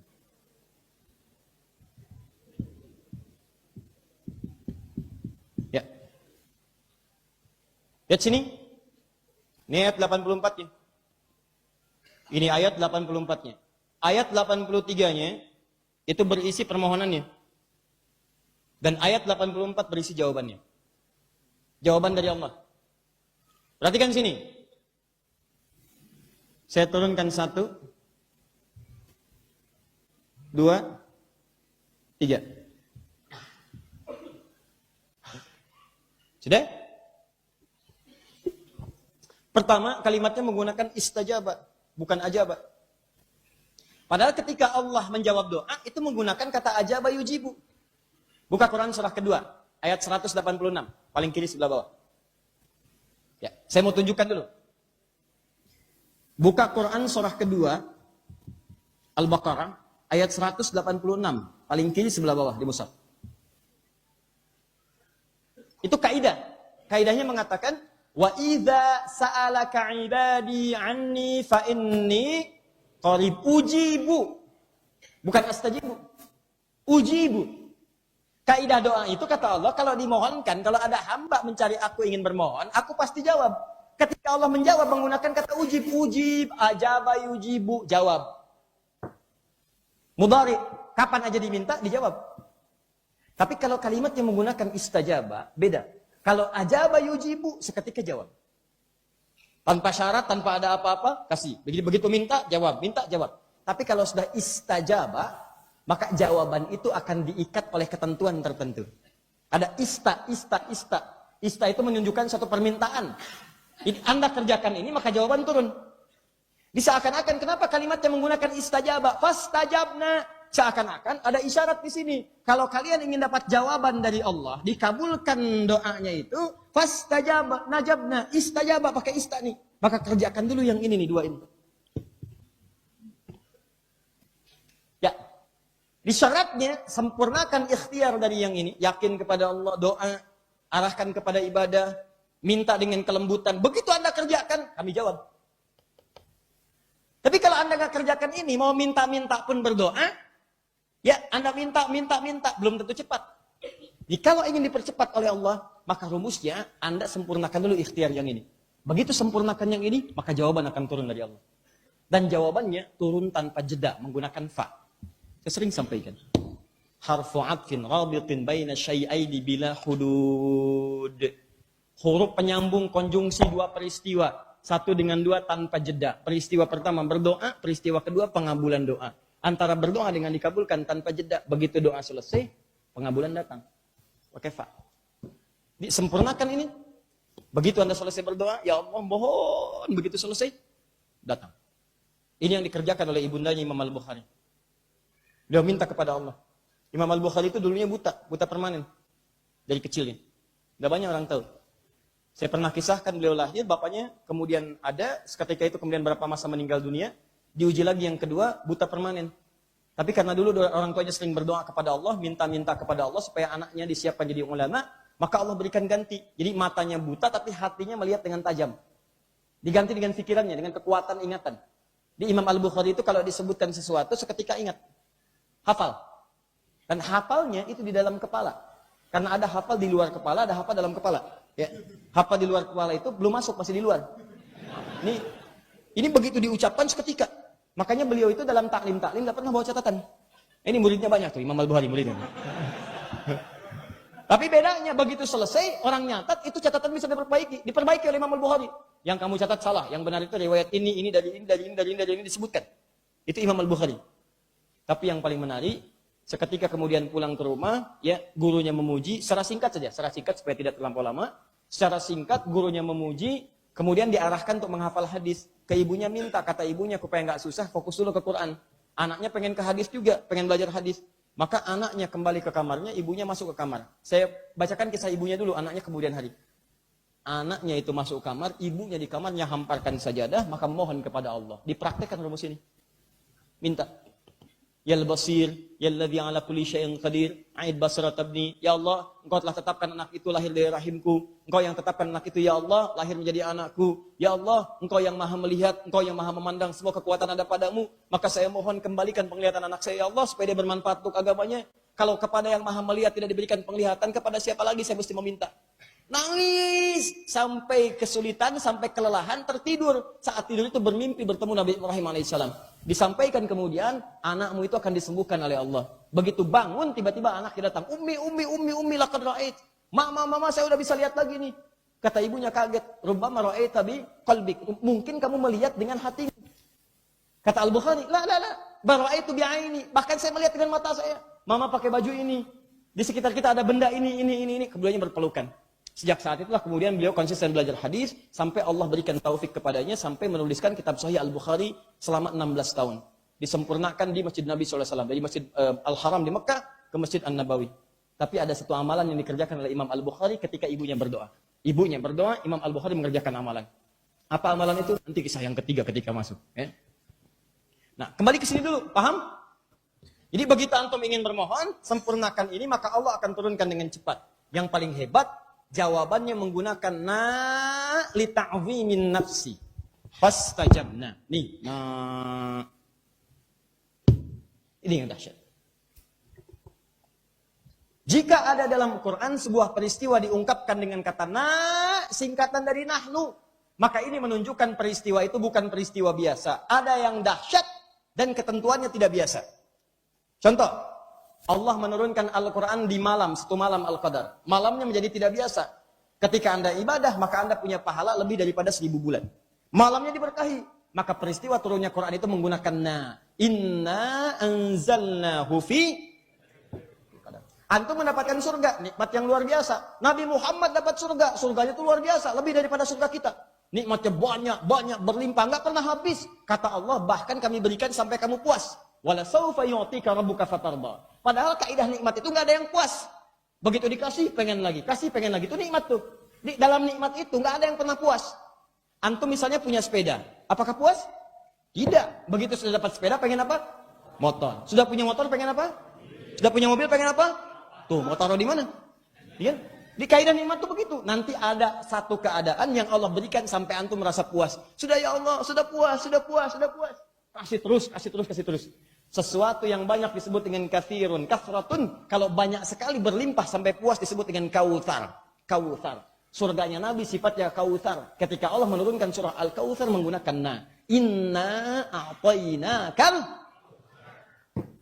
Ketika ada orang sakitnya tidak biasa. Semua orang mengatakan gak ada obatnya. Dokternya sudah give up, sudah menyerah tuh, gak bisa sembuh. Maka Allah katakan, hey, saya berikan kesembuhan yang tidak biasa. Normalnya, dokter obati, Allah titipkan kesembuhan lewat tangan dokter. Yang ini, saya sembuhkan langsung tanpa perantara siapapun. Saya berikan sesuatu yang dahsyat yang tidak biasa. Fastajabna, pakai kami kabulkan doanya. Setelah terpenuhi syaratnya, kami berikan dengan cepat. Dan saya berikan, kata Allah, kesembuhan yang tidak biasa. Langsung seketika sembuh. Fakashafna ma bihi min dur. Maka yang menyakiti itu durun tadi kami akan buka semua. Nih, ini ada taplak meja nih. Kalau saya buka keseluruhannya tanpa ada yang tersisa satupun. Enggak ada yang nempel, enggak ada yang apa ya. Itu semua saya buka sampai bersih. Itu disebut dengan kasyafa. Cara Allah menyembuhkan penyakitnya, kata Allah, saya angkat semua penyakitnya sehingga tidak ada sisa sedikit pun di tubuhnya. Angkat semua. Tinggal ada sisa lagi. Ada yang kena kanker, ada yang kena ini, kena itu, macam-macam. Begitu dioperasi, masih ada sebagiannya. Begitu di kemo ada sebagian. Begitu di radiasi, ada sebagiannya lagi. Dan seterusnya. Ya, bahkan yang mau ngebantuin radiasi jadi hulak gitu kan. Itu pernah ada hulak beliau, film hulak. Ya, kan dia tuh mau ngecek ke sinar gamma tuh. Ya, sinar gamma kan untuk radiasi. Begitu kebanyakan kena sinar gammanya, tiba-tiba jadi hijau ya. Nah, tahu nggak itu? Ya, apakah nonton? Tidak. Ya. Cuma lihat, baca informasi, orang lagi rame-rame, saya baca tuh. Ya, jadi begitu ngobrol nyambung, ya. Ya, seperti kemarin Manchester City menang 3-0 lawan Everton, saya tahu. Anda mau tanya silakan. Barcelona draw 1-1 lawan Madrid, saya tahu. Jadi kalau mau tanya juga insya Allah kita bisa jawab gitu kan. Tapi apakah Ustaz nonton? Tidak. Saya nggak nonton. Ya, buang-buang waktu, ngapain? Nonton yang seperti itu. Besok beritanya dibaca. Yang paling menggemaskan itu kita yang nggak nonton tahu ceritanya. Ini yang nonton ditanya nggak tahu. Siapa yang golin tadi malam Madrid? Lupa saya. Papa nonton dia. Tahajud enggak, baca Quran enggak, nonton tapi enggak tahu. Kesian. Aduh. Kenapa jadi ke situ? Ini. Fakashafna ma bihi min durrin. Kalau Anda kerjakan ini semua, kami angkat semua penyakitnya tanpa sisa.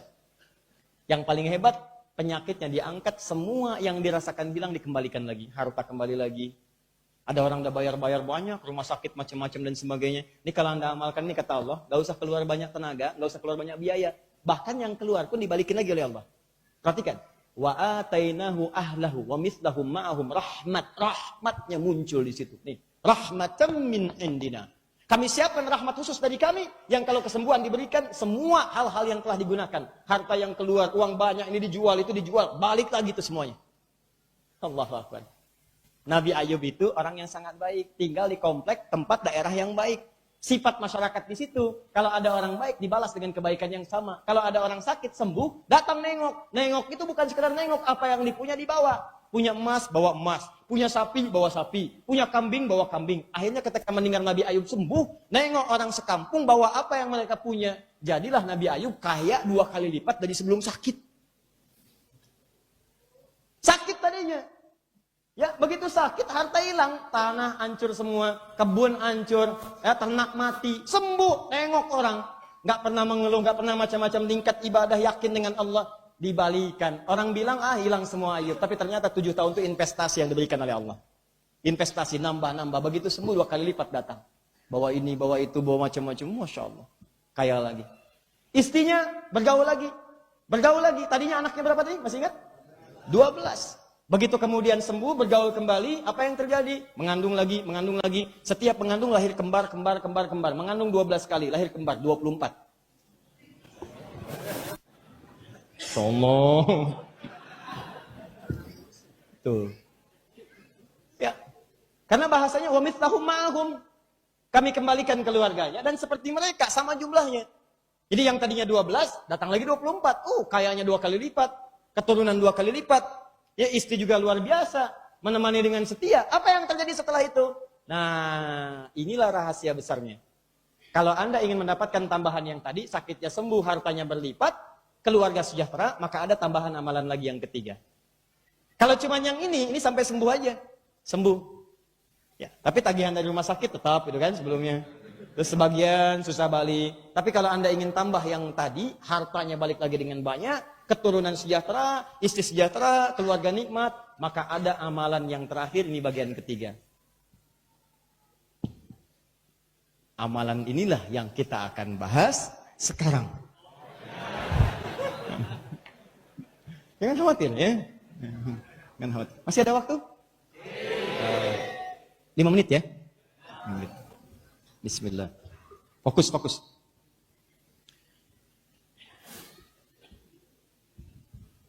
Mau seperti Nabi Ayub? Kenapa begitu? Kalau bisa Ustadz, kaya aja tapi nggak sakit gitu. Aduh, keluar materi. Ya. Sudah? 3. Kok 1? 1 sudah, 2 sudah, 3. Tambahan amal. Jadi kalau Anda kerjakan yang ini, maka Anda dapat bagian dari bonusnya. Perhatikan kalimatnya. Yang tadi masuk kelas dokter, ini saya berikan bonus malam ini. Ini sebenarnya pertemuan minggu depan untuk yang kelas dokter, tapi saya majukan sekarang. Lihat baik-baik. Wa dzikra lil abidin. Ini rumusnya. Ustadz, apakah ini hanya diberikan pada Nabi Ayub, atau kami yang bukan Nabi berpeluang mendapatkan rahmat Allah? Maka dijawab langsung oleh Allah, tanpa perantara. Wa dzikra lil abidin. Kisah ini harus menjadi inspirasi pengingat bagi hamba-hamba Allah yang taat. Abidin. Dzikra lil abidin.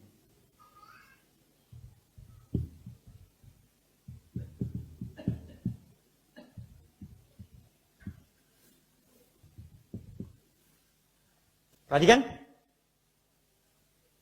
Kata Allah, nih, kalau ada hamba-hamba Allah di kemudian hari diuji dengan penyakit yang sama bahkan seperti Ayub merasakannya, kami pun akan sembuhkan seperti kami menyembuhkan Nabi Ayub. Sedangkan sampai saat ini statementnya penyakit Nabi Ayub itu nggak pernah dirasakan oleh orang sebelum beliau dan tidak akan dialami oleh orang setelahnya. Jadi penyakit seperti Nabi Ayub saja disembuhkan, apalagi yang di bawah Nabi Ayub levelnya. Jelas? Nah, bagaimana cara kemudian mendapati itu semua? Rumus Qur'annya cuma 2. 1, lil abidin. 2, yang diawalkan ada kata dzikra. Saya tuliskan begini. Sudah? Kita mulai dari 2 dulu sini. Fokus ya. Abidin, jamak dari kata abid. Abid akarnya dari kata ibadah.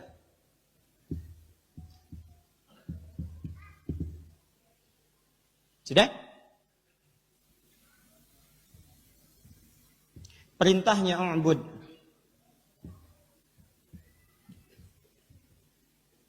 Dikerjakan menjadi na'bud.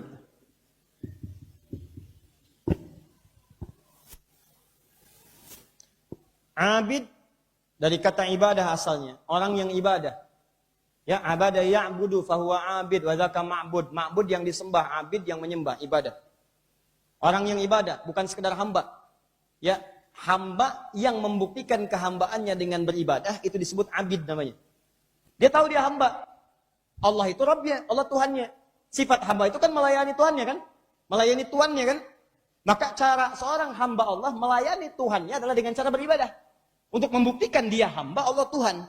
Bagaimana buktinya? Ya sembah dia. Jelas ya? Maka ketika dia menyembahnya, makhluk menyembah Allah, maka orangnya disebut dengan abid. Jamaknya disebut dengan abidin. Jadi kalau ada seseorang disebut dengan abidin, hamba, itu artinya bukan sekedar hamba, tapi hamba yang mencoba meningkatkan ibadahnya kepada Allah Subhanahu wa Ta'ala. Jika ini dikaitkan dengan kesembuhan, terkait dengan rahmat Allah tadi, bukan sekedar sembuh, tapi sembuh semua kemuliaan yang tadinya Anda rasakan hilang, balik lagi, harta nambah lagi, kenyamanan datang, ketentraman hidup, kedamaian terasakan, maka salah satu caranya adalah bukan sekedar berdoa memohon dengan kata-kata, tapi buktikan dengan meningkatkan ibadah kepada Allah Subhanahu wa Ta'ala.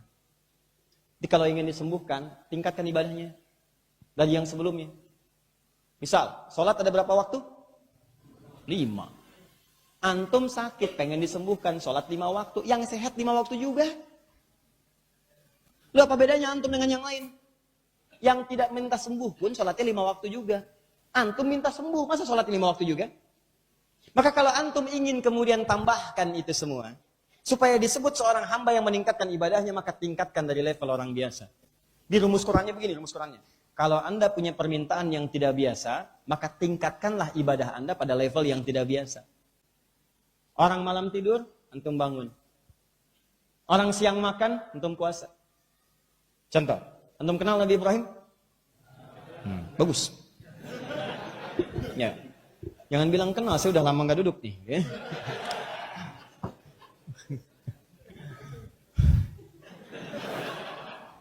Tenang, saya masih konsisten. Nabi Ibrahim itu sama persis dengan kasus Nabi Zakaria. Istrinya divonis secara medis, maaf bu, menopause dan mandul. Tapi amalannya luar biasa. Satu kali malam-malam, beliau mengerjakan amalan yang luar biasa. Ketika amalan dikerjakan, maka turun ketentuan Allah yang tidak biasa. Kata medis gak bisa, kata klinis gak mungkin punya anak.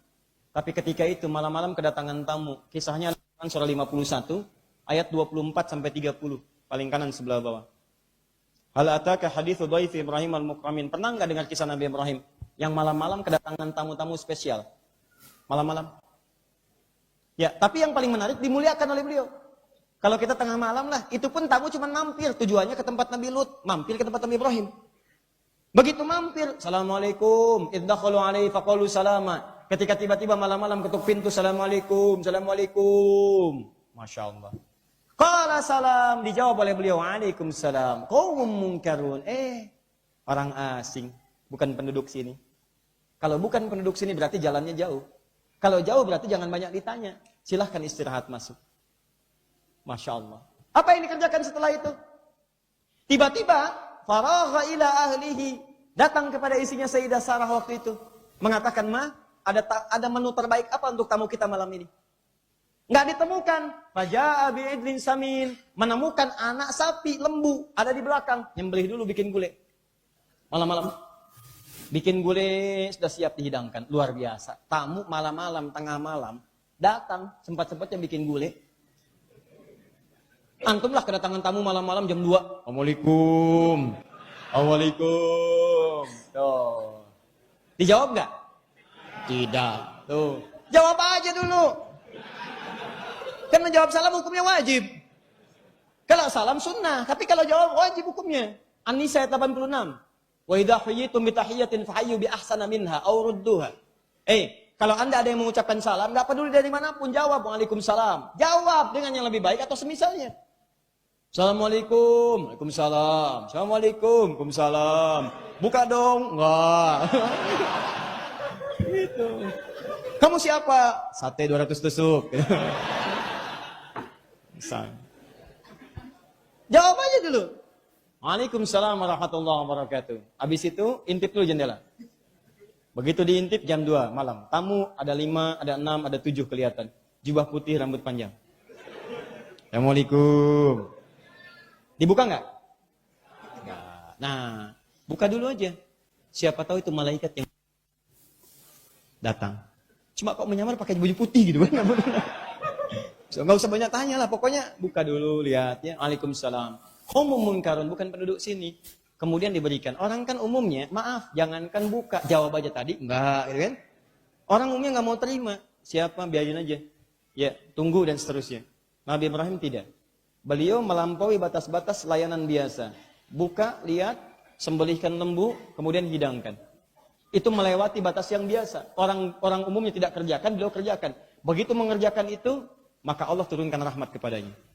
Bagaimana kisah diturunkannya? Hidangkan dulu. Faqarrabahu ilaihim qala ala ta'kulun. Dihidangkan oleh Nabi Ibrahim, begitu dihidangkan ikut duduk di situ. Sudah dihidangkan, tamunya nggak berani megang. Karena kan tadi malaikat menyamar. Ya, malaikat menyamar, kan tidak ada nafsu. Jadi nggak megang makanan. Cuman kan gini, malam-malam kedatangan tamu, jubah putih, rambut panjang misal. Udah dihidangkan makanan, itu nggak megang-megang, dilihatin aja begini.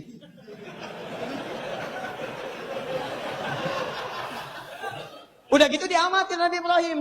Begitu diamati, kakinya nggak napak ke lantai. Lengkap sudah.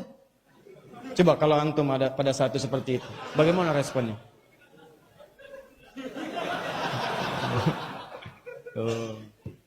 Maka apa yang dikatakan kemudian? Fa'aujasa minhum khifah. Maka beliau merasakan takut, tapi sudah nggak bisa menghindar karena udah ada di area itu. Mau lari kemana? Udah nggak bisa. Qalu la takhaf. Tiba-tiba mereka berkata, kamu nggak usah takut. Orang soleh itu akan selalu dilindungi oleh Allah Subhanahu Wa Taala. Kami bukan manusia, kami adalah tamu yang menyamar, malaikat yang akan datang ke tempat Nabi Lut. Cuma mampir ke rumahmu. Tapi kata kamu sudah melakukan amalan yang luar biasa malam hari ini, yang tidak dikerjakan oleh orang-orang yang standar, maka wabasyaruhu bigulamin alim. Mereka ngasih kabar gembira. Allah memberikan kabar gembira karena amalan kamu ini, kamu akan diberikan karunia lewat istrimu yang divonis monopos dan mandul. Dia akan mengandung, melahirkan seorang anak yang cerdas.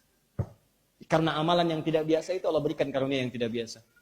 Di antum pun, kalau ingin mendapatkan rahmat Allah lewat kesembuhan dari penyakit yang tidak biasa, maka rumus Qur'annya, tingkatkan ibadah pada level yang tidak biasa. Pertanyaannya terakhir, Ustadz, ibadah seperti apa yang harus saya kerjakan? Untuk bisa mendekati Allah, mendapatkan rahmatnya. Rumusnya di sini, zikra. Zikra itu bukan sekedar pengingat, tapi di situ menunjuk satu bentuk amalan. Karena setiap amalan dalam Al-Quran, ketika dilakukan dalam bentuk amal soleh, ada yang disebut dengan zikir, amalan-amalan itu. Apa saja amalan zikir itu? Yang saat dikerjakan jadi zikra. Zikra itu pengingat yang mendekatkan kita dengan Allah. Amalannya disebut dengan zikrun. Apa saja amalan zikrun ini? Turunkan semua jenis amalan yang di Quran disebut dengan zikir. Di antaranya apa? Salat. Salat itu disebut zikir. Dalilnya Quran surah ke-20 ayat ke-14. Menggabungkan kata ibadah, ubud dengan salat. Innani anallah, saya Allah, la ilaha illa ana, enggak ada Tuhan selain saya. Fa'budni, ubudni, sembah saya. Ubud, orangnya abid. Bagaimana menyembahmu ya Allah? Wa aqimis sholata, tunaikan salat. Jadi ibadahnya lewat salat. Apa salat itu ya Allah? Li dzikri, dzikra, untuk mengingat Allah Subhanahu wa taala. Satu salat. Maka keluarkan semua jenis salat yang pernah dicontohkan Nabi. Salat fardu berapa? 17 rakaat. Tambah lagi dengan tahajud. Tambah lagi kemudian dengan rawatib 12. Tambah lagi duha, tambah lagi syuruk. Antum urutkan semua jenis salat yang pernah dicontohkan Nabi. Urutkan semuanya. Setelah itu, coba antum kerjakan pelan-pelan. Kalau nggak percaya, silahkan cek perubahannya. Saya waktu divonis di rumah sakit, dokternya datang, katanya dokternya itu paling bagus. Masih sekitar usianya 40 ke 50-an lah. Datang mengatakan, hari pertama masuk panggilnya Ade. Apa yang dirasakan Dek? Katanya. Oh. Karena waktu itu tampilan masih biasa. Hari kedua, begitu kemudian tahu istri saya datang, anak saya juga datang, manggil bapak. Ya, bagaimana hari ini Pak? Oh, kemarin adek, sekarang bapak ini. Lalu beliau mengatakan begini, saya masih ingat betul kalimatnya. Ini udah nggak bisa Pak, dan nggak ada obatnya. Ini kunci saya tunggu-tunggu dari kemarin nih. Ya, dia udah nggak ada obatnya Pak, nggak bisa katanya. Bapak tunggu aja, istirahat aja dulu. Ini sudah berikan obat paling bagus pun nggak bisa ngangkat. Jadi dulu ini apa? Bebek ketemu sama sahabatnya, tipes, nyambung. Dia turun drastis trombosit udah sampai 30.000, udah lemah, udah macam-macam. Ya, ini nggak bisa. Ini kata-kata yang saya tunggu dari kemarin. Jadi begitu makhluk mengatakan tidak bisa, itu langsung tanda dari Allah untuk meninggalkan pendapat manusia, langsung memohon kepada Allah. Karena itu tanda pertama dari Allah ingin menyembuhkan langsung tanpa perantara siapapun. Maka apa yang saya lakukan? Saya ingat dengan ayat-ayat ini. Dalam keadaan sakit, coba kemudian kita tayamum. Malam kita bangun. Ya, kita kerjakan malam sholat, minta kepada Allah. Kita mohon. Ya Allah, saya tidak ingin repotkan banyak orang di sini. Ya Allah, Engkau perintahkan saya sholat, saya sholat. Engkau perintahkan saya tahajud, saya tahajud. Engkau perintahkan saya tayamum tanpa air, saya tayamum. Dan saya tidak minta apapun malam hari ini, ya Allah. Maka mohon seperti apa yang telah Engkau janjikan, anugerahkan saya kesembuhan. Dan Engkau tidak mungkin mengingkari janjimu. Begitu kita kerjakan, kita mohonkan, tiba-tiba yang biasanya visitnya jam 11, itu datang jam 7 kurang. Hari yang ketiga itu bahasanya udah lain, ketok pintu, Assalamualaikum. Waalaikumsalam. Ustad, bayangkan. Pertama, adik. Dua, bapak. Tiga, Ustad. Wah, mulai deh. Ya, Ustad, ini sebetulnya mustahil nih, nggak bisa ini begini. Nggak bisa begitu, kenapa? Kita nggak tahu kan? Ya. Jadi kok bisa naik hari ini? Ukuran saya itu masih 3 hari ke depan. Tiba-tiba trombositnya naik, dan sudah mulai enak gitu. Itu jaga kesehatan ya, jaga kesehatan iya gitu kan. Udah minta saya jaga kesehatan, begini macam-macam ngobrol terus sampai setengah jam di situ. Tiba-tiba selesai, di situ dinyatakan mulai sehat, mulai baik. Pergi, begitu beliau pergi 30 menit kemudian datang orang masuk. Orang ini mengatakan, Ustadz saya pasiennya, orang tuanya pasien yang sama dokternya dengan Ustadz tadi. Ibu kenapa ke sini? Ya dokter udah ngasih yang paling bagus, cuman anak saya nggak ada perkembangan. Kata dokternya Ustadz lebih baik sekarang. Bisa nggak dikasih rumusan? Kira-kira apa katanya Mali? Saya bilang anaknya sudah berdoa. Boleh nggak sayanya? Enggak, anaknya yang sakit yang minta kepada Allah. Ya, begitu dia keluar datang lagi satu jamaah. Ustaz, kenapa? Ngasih kertas. Apa maksudnya Pak? Tolong doakan anak saya katanya. Loh, kenapa saya doakan? Kan saya sakit minta doa Bapak. Bukan, Ustaz kan sakit. Doa orang sakit kan cepat dijabah katanya. Pokoknya. Jadi ada aja dia tuh nyari sampai ke rumah sakit tuh. Ini ya. Jadi rumusnya ini semua jenis zikir itu keluarkan. Sholat keluarkan. Quran disebut zikir. Makanya rajin baca Quran supaya dijaga kesehatan. Walaupun nggak sakit baca aja. Allah turunkan Quran sebagai zikir. Quran surah ke-15 ayat 9. Inna nahnu nazzalna dzikra wa inna lahu lahafidun. Pakai na. Kami yang telah turunkan Quran dengan dahsyat sebagai zikir. Antum rajin baca, ngapalin. Palin Quran. Baca. Menghafal disebutkan 4 kali. Quran surah 54 ayat 17, 22, 32, 40. Ayo bikin. Makanya saya sarankan tiap hari punya program. Kalau nggak ngapal, baca. Besok nih, mau baca berapa ayat? Berapa juz? Ayo bikin. Besok 1 juz dulu, supaya gampang bagi 5 waktu sholat. 141, Al-Baqarah, 141 ayat. 1 juz tuh, tambah Al-Fatihah. Bagi 5 waktu sholat. 141 bagi 5, kurang lebih 28. 28 bagi 2, sebelum subuh, setelah subuh, 14. Sebelum zuhur, setelah zuhur, 14. Sebelum asar, setelah asar. Bagi. Jadi ringan. 14 ayat itu kan gak nyampe 10 menit, Fernando.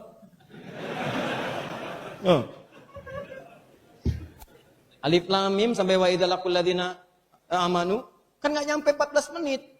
Alif Lam Mim 10 detik aja enggak? Apa antum gak bisa 5 menit untuk baca Quran? Investasikan 5 kali 5, 5 kali 2 lah. Ya, jadi 10 misalnya dikali 5, 50 menit, gak nyampe 1 jam untuk 1 juz. Gitu caranya supaya mudah. Kalau antum rajin begitu, itu dijaga dari sakit. Jaga. Tilawah, sholat, datang tepat waktu, dan seterusnya. Paham? Nah, jadi, ini diantara bentuk amalannya, tapi ada yang paling dahsyat. Nah, sebelum ke sini, ini pun jangankan kita, Nabi Zakaria mengerjakan ini. Ini saya berikan bocoran ya. Ya, aku aja bocor masa ini enggak gitu kan. Lihat sini. Ini terakhir. Saya mohon maaf sebelumnya. Ini sudah lewat dari 5 menit yang tadi saya mintakan. Boleh tambah sedikit? Sudah berapa kali saya minta tambahan? Oh, baik. Nabi Zakaria itu divonis secara medis gak mungkin punya keturunan. Alasannya sederhana. Beliaunya sudah sepuh, rambutnya memutih, fisiknya letih. Kemudian juga yang kedua, istrinya divonis monopos dan mandul, dan gak bisa. Maka beliau berdoa tadi, minta. Tapi bukan sekedar doa. Dikerjakan dengan amalan zikir ini. Maka dipilih oleh beliau. Apa di antara pilihannya? Salat. Beliau memohon kepada Allah dalam salat. Saya sering katakan pada Anda, salat itu bukan hanya syariat yang dilekatkan pada Nabi Muhammad untuk umatnya, tidak. Semua Nabi sebelumnya sudah salat. Ya, walaupun caranya kita lebih sempurna. Nabi sebelumnya salat. Nabi Isa salat. Buka Quran surah 19 ayat 31 sampai 33. Nabi Musa salat. Quran surah ke-20 ayat ke-14. Nabi Zakaria salat. Quran surah ke-3 ayat 38 sampai 39. Nabi Ismail salat. Quran surah ke-19 ayat ke-55. Salat, bahkan minta keluarganya salat. Wa kana ya'muru ahlahu bis salat. Semua salat. Nabi Zakaria ini memutuskan untuk memohon kepada Allah lewat salat. Ya, ini zikra, salat. Begitu salat beliau minta kepada Allah. Nih, dalam berdirinya mohon kepada Allah. Belum salam, masih berdiri. Berdiri bahasa Arabnya qaimun. Sedang salat belum selesai yusolli. Malam-malamnya mohon kepada Allah. Maaf. Ya, waktunya enggak disebutkan siang atau malam. Maksudnya dalam keadaan di mihrab beliau memohon kepada Allah salat. Saat salat itu minta kepada Allah. Perhatikan doanya. Hunalika da'a Zakaria rabbah. Di mihrabnya itu Nabi Zakaria bermohon kepada Allah Rabbi. Qala rabbi habli min ladunka dzurriyyatan thayyibah innaka sami'ud du'a. Ya Allah, mereka mengatakan aku mustahil punya keturunan. Sedangkan engkau punya sifat memberi tanpa batas, Wahhab. Maka saya mohon ya Allah, saya mohon darimu saja bukan dari yang lain. Kalau yang Maha Pemberi tanpa batas saja tidak mengabulkan, lantas kepada siapa lagi saya mesti meminta? Maka begitu kalimat itu dipanjatkan lewat salat, maka apa yang terjadi? Turun jawaban. Fanadatul malaikat, pakai fa, fastajabna. Fanadatu. Seketika turun malaikat, begitu doa selesai dipanjatkan, malaikat turun menyampaikan. Fanadatul malaikat wa huwa qaimun yusalli fil mihrab. Sedangkan beliau masih berdiri dalam salatnya, belum selesai salatnya. Annallaha yubashshiruka bi Yahya. Allah ngasih kabar gembira, kamu akan punya anak langsung, bahkan namanya dari Allah Yahya. Artinya hidup. Yang kata manusia mustahil lahir dari rahim seorang perempuan yang menopos dan mandul, bayi yang hidup, kata Allah nggak ada yang mustahil. Lahir dan hidup. Diberi nama Yahya. Ya. Nah, berita baiknya, Allah janjikan bagi umat Nabi Muhammad, bahkan sebelum sholat. Kalau Nabi Zakaria, sholat dulu di pertengahan, baru dikabulkan. Umat Nabi Muhammad karena keutamaan nabinya dan kemuliaan umatnya dengan izin Allah Subhanahu wa taala, itu sebelum sholat dan ditunggu oleh Allah. Ditunggu, ada hadis qudsi langsung. Yang hadis qudsi ini, tingkat pertamanya diterima dari Nabi, diriwayatkan oleh 30 orang sahabat senior langsung. Dari mulai Abu Bakar, Umar, Uthman, Ali, dan sebagainya, semua meriwayatkan. Kalimatnya sangat indah, bahkan kalau amalan ini dikerjakan, itu seketika, dalam berdiri langsung. Nggak nunggu ruku, nggak nunggu sujud. Begitu antum kerjakan saat berdiri ini, apapun yang antum inginkan, hadis qudsinya mengatakan, awas, wali abdi ma'asa'ala. Apapun yang hamba aku minta sekarang, aku akan berikan seketika. Entah itu penyakit atau yang lainnya. Nah, apakah amalan pada saat berdiri itu? Bagaimana cara mengamalkannya? Dan apa bunyi hadis qudsinya? Itulah yang kita bahas di pertemuan berikutnya nanti. Ya, insya Allah. Kan masih ada dari mengangkat dari kesulitan, kalau dijaili dalam jabatan, dalam harta, dalam macam-macam apa, solusi rahmatnya dan sebagainya. Ya, kita cukupkan dulu supaya nggak banyak kita mengamalkan apa yang coba kita titip pelan-pelan. Kalau sakit, yakin siapa yang menyembuhkan? Kemudian setelah itu apa? Berdoa. Baik, berdoanya satu, biasa-biasa atau cari kalimat yang bagus? Diarahkan untuk kepentingan apa? Setelah itu didukung dengan apa? Meningkatkan ibadah dalam bentuk zikir. Satu amalannya apa? Salat. Apalagi? Apalagi? Antum sudah pintar menyebutkan, tinggal Allah akan menguji dengan mengamalkan. Dan itu bukan hanya dipakai dalam sakit, dalam apapun silakan. Ya cuma contoh tadi yang kita berikan. Ya subhanakallahumma wa bihamdika asyhadu an la ilaha illa anta astaghfiruka wa atubu ilaik. Wa akhiru da'wana alhamdulillahi rabbil alamin.